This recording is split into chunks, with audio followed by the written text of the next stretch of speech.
एक छोटे से गांव में, जहां तकनीक और विज्ञान से अधिक परंपराएं और मान्यताएं मायने रखती थीं, एक 16 वर्षीय लड़का था जिसका नाम आरव था। आरव के सपने बड़े थे, लेकिन उसकी परिस्थिति उसे हमेशा पीछे खींचती रहती थी। उसके पिता किसान थे और मां घर संभालती थीं। परिवार की आर्थिक स्थिति इतनी खराब थी कि आरव के पास स्कूल की फीस भरने के लिए भी पैसे नहीं थे। आरव के सपने। आरव को चित्रकारी और डिजाइन में गहरी रुचि थी। वह अक्सर गांव की मिट्टी और चारकोल से सुंदर चित्र बनाता। वह बड़े शहर में जाकर आर्टिस्ट बनने का सपना देखता, लेकिन हर कोई उसका मजाक उड़ाता। लोग कहते, गांव के लड़के शहर में जाकर क्या करेंगे? सपना देखना बंद करो और खेती में हाथ बंटाओ। लेकिन आरव ने हार नहीं मानी। वह हर रोज अपने सपनों को कागज पर उतारता। उसकी मां ने एक दिन उससे कहा, बेटा, जो तुम सोच सकते हो वह तुम कर सकते हो। भगवान ने हर इंसान को कल्पना की शक्ति दी है, इसे कम मत समझो। कल्पना की शुरुआत। आरव ने अपनी मां की बात को गहराई से महसूस किया। उसने सोचा, अगर मेरे पास साधन नहीं है तो क्या हुआ? मेरी कल्पना शक्ति तो मेरे पास है। उस दिन से आरव ने अपने सपनों को सच मानकर कल्पना करना शुरू किया। वह हर सुबह 10 मिनट तक अपनी आंखें बंद करता और खुद को बड़े शहर के एक आर्ट गैलरी में खड़ा हुआ देखता।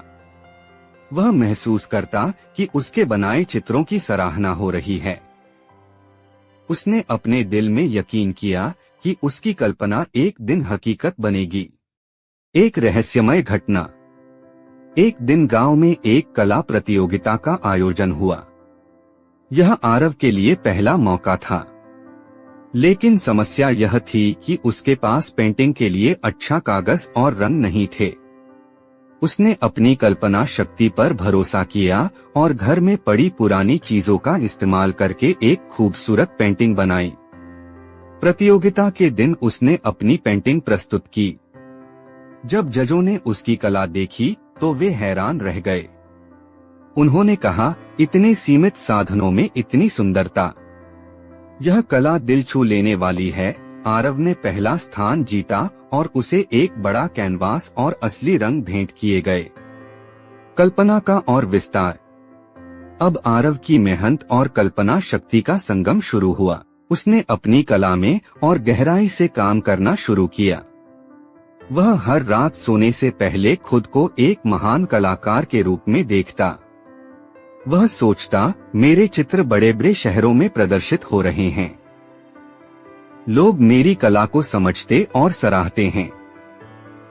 आरव के दिमाग में यह तस्वीर इतनी स्पष्ट थी कि वह इसे हकीकत में बदलने के लिए मेहनत करने को तैयार था। शहर का सफर। कुछ समय बाद एक दिन गांव में एक पर्यटक आया।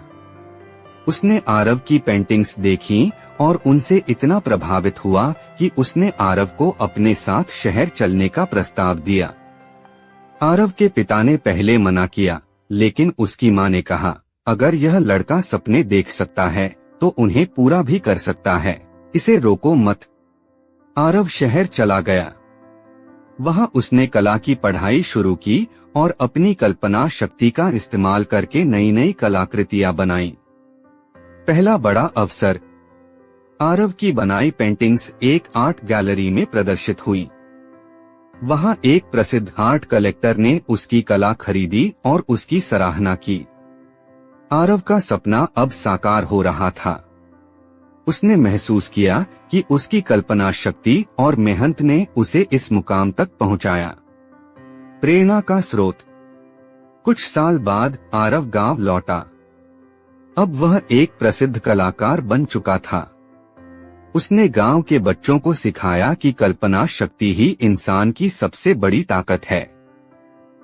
वह कहता, तुम्हारा भविष्य तुम्हारी सोच में छिपा है। अगर तुम अपनी सोच को बड़ा बना सको तो कुछ भी असंभव नहीं।